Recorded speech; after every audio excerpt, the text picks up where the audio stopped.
Senador Kiko, makinig ka, sir. Ha? Next time ho, bago kayo magsalita, isipin muna mabuti. Hindi porket abogado ka, akala mo ikaw ay doktor na ng abogado, ikaw na ang pinakamagaling na abogado, memorize mo na ang batas, ha? Di kahapon, napahiya ka, nasopla ka. Daldal ka kasi ng daldal eh, ha?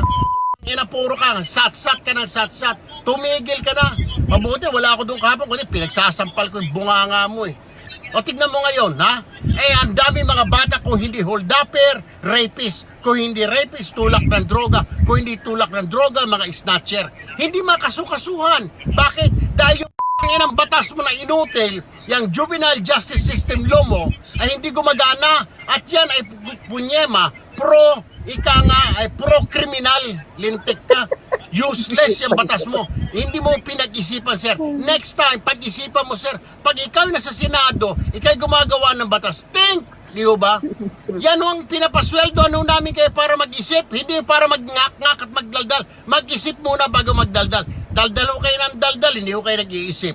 Talaga bang may mga magkakaibigan? Meron. Pero meron din yung mga makukulit. Also talked about yung juvenile justice. Juvenile justice, Diba? pinag-usapan Kasi natin yun. nung nabalitaan kong talagang full implementation ng juvenile justice law ang Valenzuela, gustong mapuntahan. Kasi dapat yung ginagawa sa Valenzuela, ginagawa sa buong Pilipinas. I remember. Tsaka, madaling tawagan yung si Sen at saka yung kapatid niya. Yes, Nung yes. nag-mayor sila, madaling kausap yan sa tawagan. Hirap mo hanapin. Maraming layers. Sasagot eh. Marami. Bigay sa'yo yung personal na number.